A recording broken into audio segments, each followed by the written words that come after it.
Ada kajian di kampus B di Surabaya. Hari ini kita mau ritual apa? Ritual.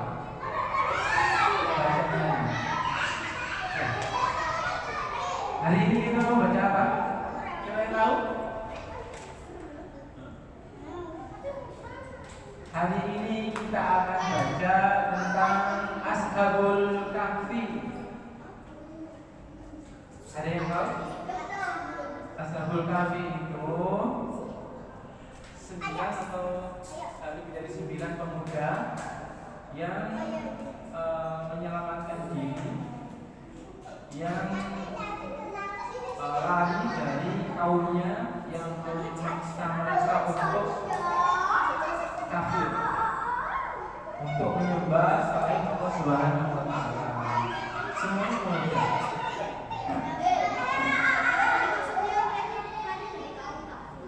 Ya. Jadi istilahnya kalau di sini orang-orang konkret ya, dia itu menyuruh, ayo sembahlah berhala. 9 pemuda itu nggak mau. Enggak, aku nggak mau. Terus dia lari sembunyi di dalam gua. Di dalam gua dia tertidur selama 350 tahun. 350 tahun. Kurang lebih. Enggak mati. Masih hidup ya. Soalnya Allah Subhanahu wa Ta'ala memberikan mereka. Dan ada anjingnya mereka, ada anjingnya satu, anjingnya sampai jadi tulang belulang. Ini dikutip di Al-Quran surah Al-Kahfi ayat 20. Ya, Al-Kahfi juga menceritakan tentang Dajjal, tentang pria soleh. Para ulama juga mengatakan bahwa pria itu adalah nabi. Yaitu siapa namanya? Zul sama kayak namanya itu Ustaz Ayi. Zul. Oh bukan sih, saya Zulkifli ya. Zulkarnain. Zulkarnain yang membangun tembok besar yang terbuat dari besi dan emas.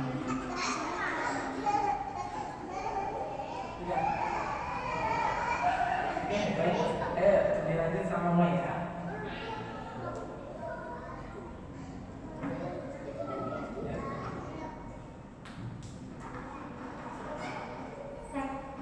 Bismillahirrahmanirrahim.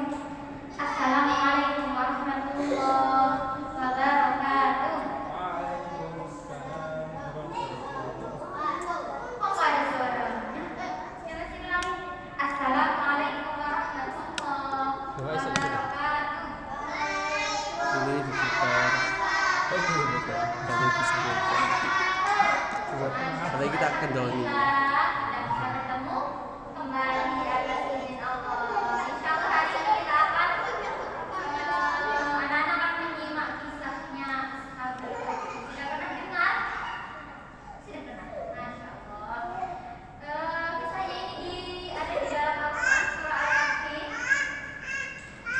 ayat 18 sampai 22. Tapi yang berkaitan dengan anjing ada di ayat 12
Lah